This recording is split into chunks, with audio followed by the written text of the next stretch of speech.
CM Manohar Lal का भिवानी दौरा, जहां पर सीएम ने कहा कि अब प्रदेश के बड़े गांव में शहरी तर्ज पर समुचित सुविधाओं से युक्त कॉलोनियां विकसित की जाएंगी। उन्होंने कहा कि गांव से लोगों के पलायन को रोकने के लिए सरकार शिक्षा, स्वास्थ्य जैसी परिवहन सुविधाओं गांव में मुहैया कराई जाएंगी।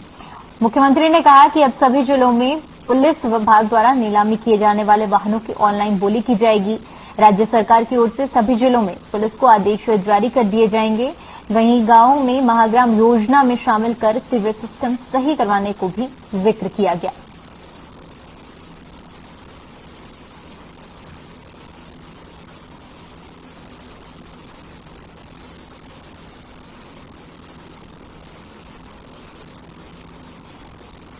जनसंवाद का कार्यक्रम ग्रामीण क्षेत्र के अंदर ये करने का मेरा अभी शुरू हुआ है। पहला जिला भिवानी जिला मैंने शुरू किया।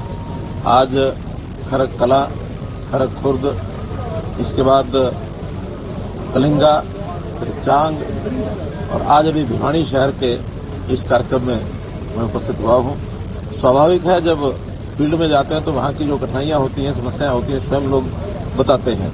जितनी अभी तक की उपलब्धियां हैं सरकार की, जो जनता के लिए हमने व्यवस्था परिवर्तन के काम किए, वो सब उनको बताए हैं। उनके बहुत अच्छे रिजल्ट्स लोगों ने स्वीकार भी किए हैं, चाहे वो परिवार पहचान पत्र के माध्यम से राशन कार्ड बनाने की बात है, चाहे आयुष्मान भारत के विषय हैं, अथवा ओल्ड एज पेंशन ऑटोमेटिकल बनने की बात है, या मुख्यमंत्री अंत्योदय परिवार उत्थान योजना के माध्यम से, या मेरिट के ऊपर नौकरियों के विषय को लेकर के हर गांव के अंदर कहीं ना कहीं हमको उसका एक रिस्पांस मिला है कि ये चीजें अच्छी हो रही हैं। एक बार सभी अप्लाई कराया था ऐसी अनुपूर्ण कॉलोनी के लिए, लगभग 750 कॉलोनी की लिस्ट आई थी, जिसमें इसको 190 कॉलोनी अप्रूव हो गई हैं। शेष पर काम चल रहा है। जैसे ही अप्रूवल उसका यानी पूरा सर्वे पूरा हो जाएगा, उस सर्वे के हिसाब से सभी कॉलोनी अप्रूव कर दी जाएंगी। लेकिन नई कॉलोनी कोई ना बने, इसके लिए हमने सख्ती की है, ताकि रजिस्ट्रियां भी जो हैं वो नई अनअप्रूव्ड कॉलोनी में न बने। अब केवल अप्रूव्ड कॉलोनीज, लाइसेंस कॉलोनीज वही बने, ताकि प्लान तरीके से शहरों को बिठाया जा सके। इसकी हमारी प्राथमिकता है। राजस्थान बॉर्डर पे आपने पानी भिजवाया था, अब एसआईएल का मुद्दा भी कहीं न कहीं आड़े आता है, तो ऐसे में अब किस तरह से यहाँ पानी की व्यवस्था और करवाई जाएगी? मैंने बताया, पानी की कमी हरियाणा में बहुत पहले से है। हम पानी को, उसकी मैनेजमेंट को ठीक कर रहे हैं। खास करके जैसे रिचार्जिंग वर्षा के पानी का, वो जमीन में पानी पर्याप्त मिल जाए, लेवल ऊपर उठ जाए। ट्यूबवेल जो लगाया जाए, वहां भी जहां पानी गहरा है उसके अंदर माइक्रो इरिगेशन का उपयोग किया जाए।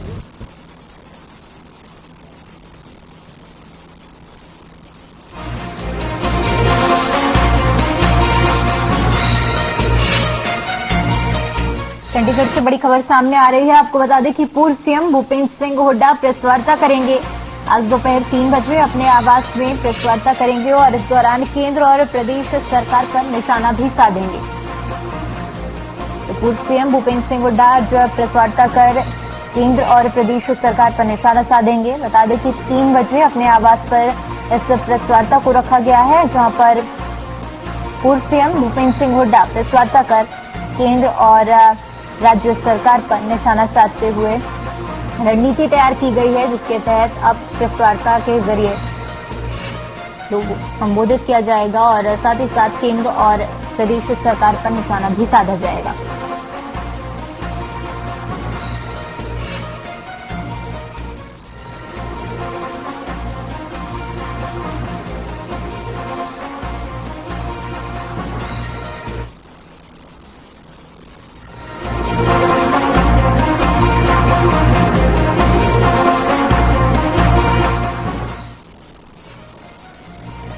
सोनीपत से बड़ी खबर सामने आ रही है, जहां पर खेलो इंडिया महिला तीरंदाजी प्रतियोगिता, भारतीय खेल प्राधिकरण ने किया है इस प्रतियोगिता का आयोजन। बता दें कि पूर्व वित्त मंत्री कैप्टन अभिमन्यु इस प्रतियोगिता में शामिल होंगे। हरियाणा तीरंदाजी संघ के पदाधिकारी भी शामिल होंगे। रामनिवास हुड्डा बतौर मुख्यमंत्री रहेंगे इस पूरे कार्यक्रम में। बता दें कि देश भर के 96 महिला तीरंदाज इस प्रतियोगिता में भाग लेंगी और विजेताओं को 5 लाख रुपए तक का इनाम दिया जाएगा। तो खेलो इंडिया महिला तीरंदाजी प्रतियोगिता का आगाज हो रहा है, जहां पर भारतीय खेल प्राधिकरण इस प्रतियोगिता का आयोजन कर रहा है। कार्यक्रम में पूर्व वित्त मंत्री कैप्टन अभिमन्यु भी शामिल होंगे। साथ ही साथ हरियाणा तीरंदाजी संघ के पदाधिकारी भी इस आयोजन में शामिल होंगे।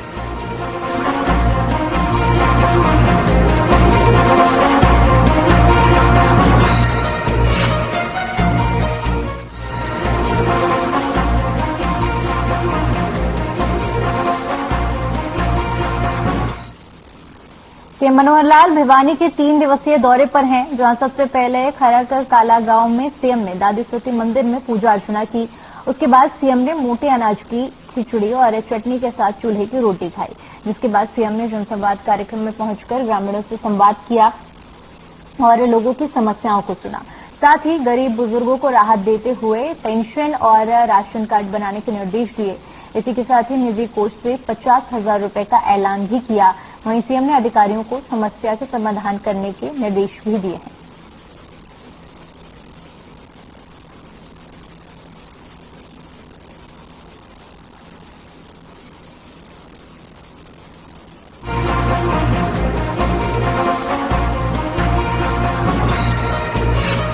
रोहतक से बड़ी खबर सामने आ रही है। आपको बता दें कि किसानों को अब सुविधा देगी प्रदेश सरकार। साइलों में रखा जाएगा 2 मंडियों का 3 लाख क्विंटल गेहूं और फसल बेचने के लिए किसानों को नहीं करना पड़ेगा इंतजार। तो बड़ी जानकारी सामने आ रही है। आपको बता दें कि अब फसल बेचने के लिए किसानों को लंबा इंतजार नहीं करना पड़ेगा। 2 मंडियों का 3 लाख क्विंटल गेहूं रखा जाएगा और साथ ही साथ बता दें कि गेहूं की खरीद कुछ ही दिन पहले अभी शुरू हुई है और ऐसे में प्रदेश सरकार की तरफ से किसानों को बड़ी सौगात दी है। फसल बेचने के लिए किसानों को अब लंबा इंतजार नहीं करना पड़ेगा।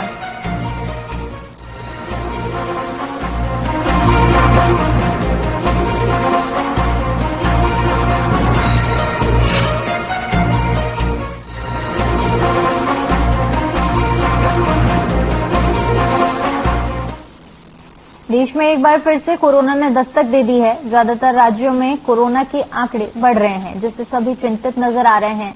हरियाणा के स्वास्थ्य मंत्री अनिल विज भी इस पर गंभीर नजर आए और उन्होंने कहा कि सोमवार को विभाग के सभी अधिकारियों की एक मीटिंग बुलाई गई है। इस मीटिंग में कोरोना के बचाव के साथ आगे की गाइडलाइन भी जारी हो सकती है।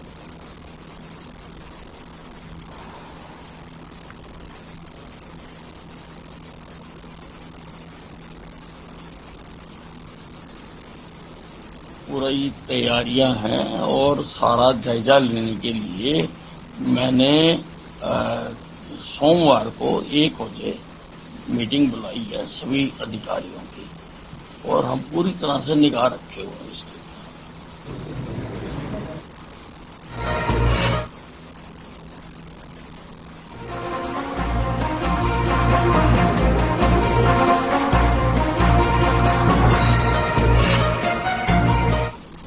दिल्ली के सीएम अरविंद केजरीवाल ने प्रधानमंत्री की पढ़ाई की डिग्री पर बयान दिया था, जिस पर गए और स्वास्थ्य मंत्री अनिल विज ने केजरीवाल पर निशाना साधा है। उन्होंने कहा कि केजरीवाल न किसी संविधान को मानते हैं और न ही कोर्ट को। विज ने तंज कसते हुए आगे कहा कि केजरीवाल ने झाड़ू से गंद बाहर फेंकने की जगह सारा अंदर इकट्ठा कर लिया है। वहीं कांग्रेसी नेता नवजोत सिंह सिद्धू कल जेल से बाहर आए हैं और आते ही सरकार पर बरस पड़े। इस पर विज ने तंज कसते हुए कहा कि वो जो 8-9 महीने की रुकी हुई थी बाहर आ रही है।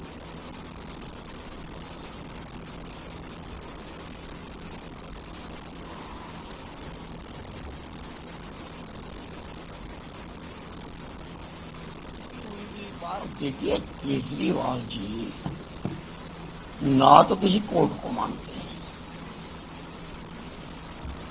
ना संविधान को मानते हैं और वो क्योंकि अब उनके पास कहने के लिए कुछ रहा नहीं है, उनका सब कुछ बाहर आ गया और मुझे तो लगा कि लगे तो थे झाड़ू लेके गंद बाहर निकालने के लिए, और इन्होंने झाड़ू से बाहर का भी सारा गंद इकट्ठा करके अपने अंदर डाल दिया। बंदे इनके जेल में हैं, हर तरह का काम ये कर।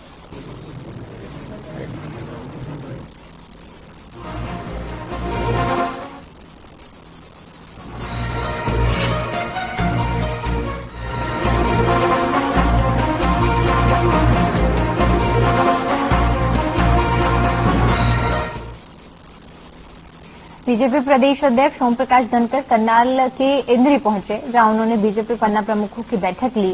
किसानों पर पड़ी मौसम की मार के सवाल पर ओम प्रकाश धनखड़ ने कहा कि पिछले सालों की तुलना में अब की बार गेहूं की फसल पर मौसम की मार पड़ी है।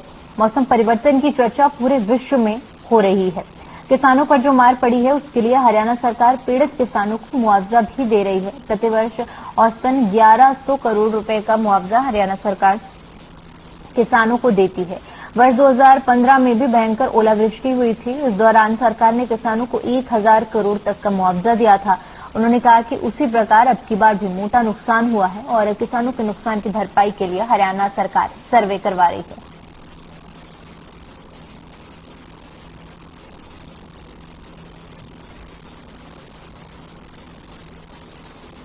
विधानसभाओं के पन्ना प्रमुख सम्मेलन है। पहला सम्मेलन अभी इंद्री में हुआ। हमारे प्रभारी आदरणीय विप्लव देव जी, संगठन मंत्री रविंद्र राजू जी, सांसद संजय भाटिया जी, रामपाल जी कश्यप जी की विधानसभा है। बहुत शानदार पन्ना प्रमुख सम्मेलन हुआ है। 3652 पन्ना प्रमुख इसमें बने हैं जो उपस्थित है। मैं इसके लिए यहाँ के पन्ना प्रमुखों को, हमारे बूथ के त्रिदेव को, हमारे शक्ति केंद्र प्रमुखों को, मंडल अध्यक्षों को, रामपाल जी को बधाई देता हूं। जिले की टीम को भी बधाई देता हूं, योगेंद्र राणा और इनकी सारी टीम को भी बधाई देता हूं। बहुत शानदार और सफल पन्ना प्रमुख सम्मेलन हुआ है। आज ही जो है अभी इसके बाद लाडवा विधानसभा का पन्ना प्रमुख सम्मेलन है जिसमें मैं और प्रभारी जी जाने वाले हैं और शाम को रादौर विधानसभा का पन्ना प्रमुख सम्मेलन है। हम में 4 लाख पन्ना प्रमुख हैं, 20,000 बूथ हैं मोटे तौर पर और वोटर लिस्ट में औसत रूप से 20 पन्ने होते हैं, कहीं 15-16 भी होते हैं, कहीं 22-23 भी हो जाते हैं।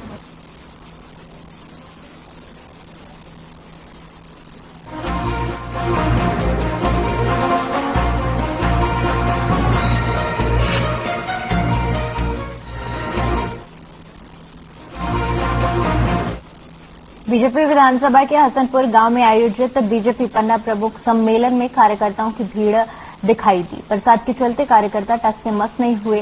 बीजेपी प्रदेश अध्यक्ष ओम प्रकाश धनखड़ भी कार्यकर्ताओं के साथ उनका हौसला बढ़ाने के लिए भारी बरसात के बीच में जमीन पर बैठे दिखाई दिए। पत्रकारों से बातचीत करते हुए ओम प्रकाश धनखड़ ने इनेलो और कांग्रेस के गठबंधन की अटकलों पर निशाना साधा। ओम प्रकाश धनखड़ का कहना है कि कांग्रेस और इनेलो के कार्यकर्ता का डीएनए आपस में मैच नहीं करता। इनेलो कार्यकर्ताओं का डीएनए तो कांग्रेस के विरोध के कारण बीजेपी से ज्यादा मैच करता है। उन्होंने यह भी कहा कि नेता चाहे जहां पर भी चले जाएं, लेकिन कार्यकर्ता बीजेपी के साथ ही खड़े दिखाई देंगे। उनका सीधा इशारा इनेलो के बड़े नेताओं का कांग्रेस के साथ गठबंधन पर कार्यकर्ताओं का बीजेपी के साथ आने की ओर था।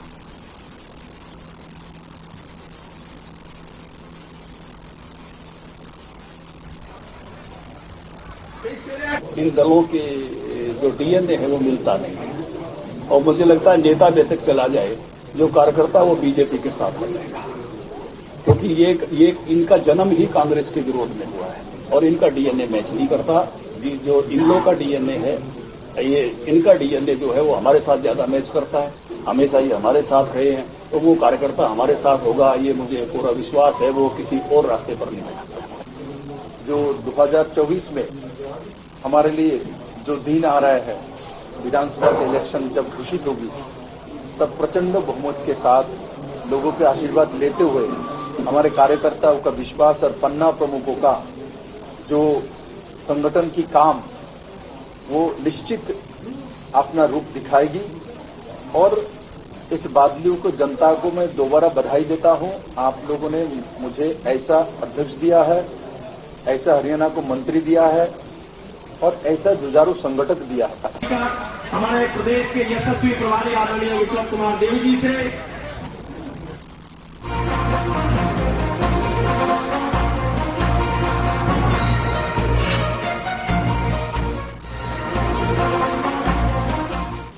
यमुनानगर में विपक्ष आपके समक्ष कार्यक्रम का आयोजन किया गया। रैली में पूर्व मुख्यमंत्री भूपेंद्र सिंह हुड्डा ने बतौर मुख्य अतिथि शिरकत की। रैली में कांग्रेस के हुड्डा गुट के तमाम विधायक और पूर्व विधायक मौजूद रहे। इस रैली के जरिए कांग्रेस ने शक्ति प्रदर्शन किया। बता दें कि यमुनानगर के जगाधरी अनाज मंडी में विपक्ष आपके समक्ष कार्यक्रम का आयोजन किया गया, जिसमें नेता प्रतिपक्ष भूपेंद्र सिंह हुड्डा, कांग्रेस प्रदेश अध्यक्ष उदय भान और पार्टी प्रभारी शक्ति सिंह, सांसद दीपेंद्र हुड्डा समेत प्रदेश के तमाम विधायक और पूर्व विधायक इस कार्यक्रम में शामिल हुए।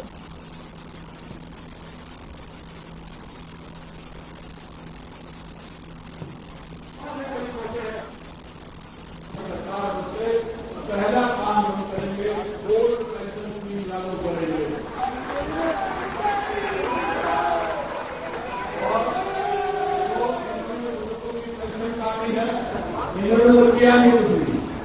से काफी निर्णय करके हम 2000 हम तो 6,000 है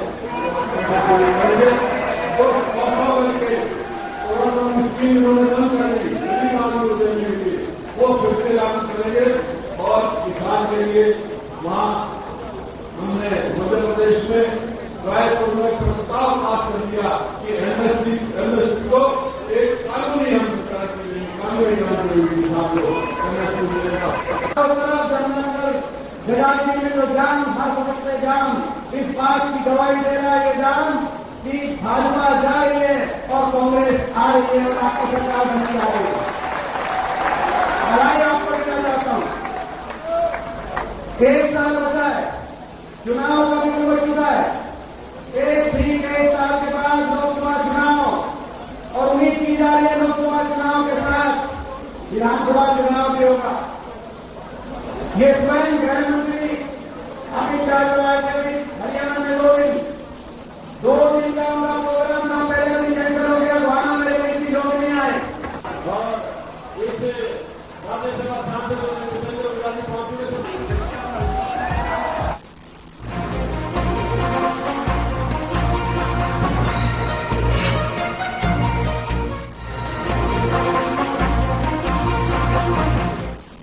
रेवाड़ी में मंदिर के एक महंत को बुरी तरह से पीट कर लहूलुहान कर दिया गया, जिसके बाद महंत को इलाज के लिए अस्पताल में भर्ती कराया गया। मामले पर पीड़ित महंत ने बताया कि पुलिस से मामले की शिकायत की गई है, लेकिन पुलिस ने सामान्य धारा लगाकर एक आरोपी को गिरफ्तार किया, जो कि जमानत देकर छूट गया है। महंत ने कहा कि बाकी आरोपियों को बुलाकर पुलिस द्वारा पूछताछ तक नहीं की गई। इससे साफ पता लगता है कि पुलिस आरोपियों से मिल गई है। साथ ही साथ महंत ने साफ शब्दों में कहा कि उसे उचित न्याय नहीं मिला है तो वह अस्पताल से छुट्टी होने के बाद अनशन करेगा और आरोपियों की गिरफ्तारी के लिए ठोस धाराएं लगवाने के साथ न्याय की गुहार लगाएगा।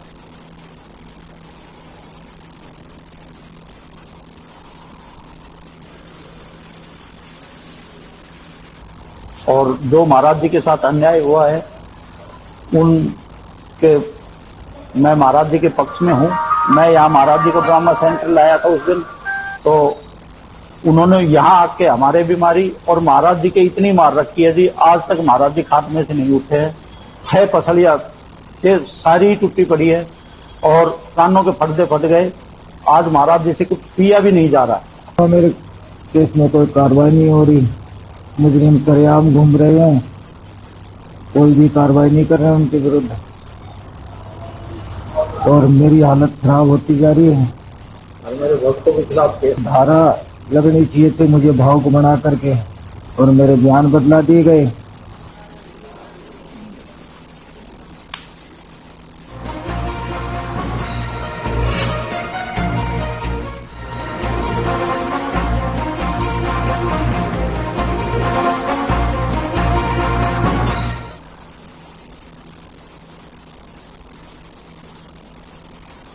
फरीदाबाद में बाटा चौक के पास तेज रफ्तार सेंट्रो कार में गाय का मीट ले जाते हुए बजरंग दल के लोगों ने सेंट्रो समेत 2 युवकों को पुलिस की हिरासत हवाले कर दिया। बजरंग दल की माने तो वह दिल्ली जा रहे थे, तभी एक कार उन्हें ओवरटेक कर तेज रफ्तार में दौड़ती दिखाई दी। जहां उन्होंने उसका पीछा किया तो गाड़ी के अंदर भारी मात्रा में मास्क भरा हुआ था, जिसे उन्होंने होटल पर पहुंचते ही काबू किया और साथ ही साथ पुलिस के हवाले भी कर दिया।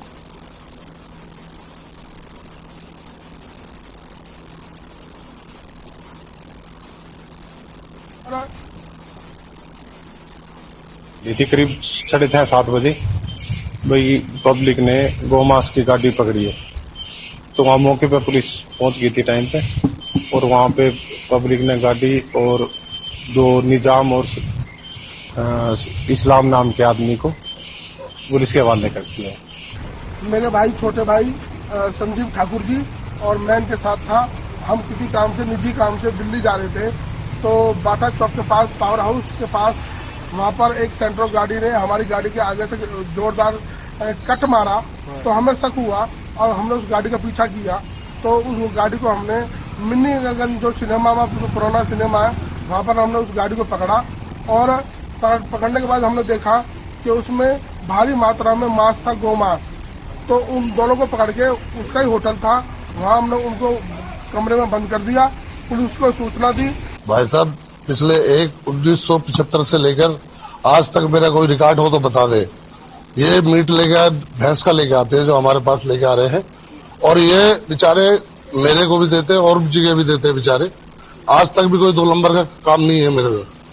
सन 1975 से मेरा होटल है, आज तक भी कोई रिकॉर्ड बता दे कोई गवर्नमेंट में तो मैं सजा भुगतने को तैयार हूं। कोई गलत काम आज तक किया ही नहीं मैंने।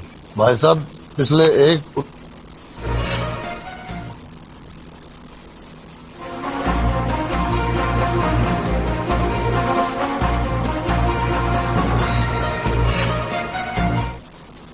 फरीदाबाद में पिता के अंतिम संस्कार में गए अध्यापक के घर लाखों की चोरी हो गई। बता दें कि अज्ञात बदमाश 20 से 25 लाख रुपए का सामान चुराकर फरार हो गए। परिवार ने पुलिस को एक सीसीटीवी फुटेज दी है जिसमें 2 युवक हाथ में सरिया लिए घूमते नजर आ रहे हैं। फिलहाल पुलिस मामले की जांच कर रही है और पुलिस का दावा है कि जल्द ही आरोपियों को गिरफ्तार कर लिया जाएगा।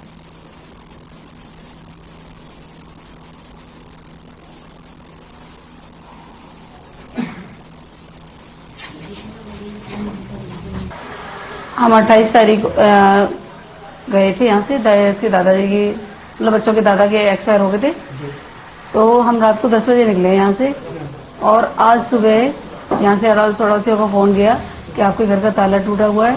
तो हमने बोला कि एक बार ऊपर जाके देख के आओ। तो ऊपर देखने आए तो बोले कि आज सारा मामला खराब है, सारे ताले वाले टूटे पड़े और सामान चोरी हो गया आपका। फिर हमने इधर उधर अपने रिश्तेदारों अड़ोस पड़ोसी भी आके देखने लगे सबको, फिर उन्होंने कंप्लेंट कर दी और मेरे जेठानी के बेटा है वहाँ टीचर वो भी आए थे नितेश शर्मा, उन्होंने आगे कंप्लेंट करी। हमें CID वगैरह वाले सारे आ चुके थे।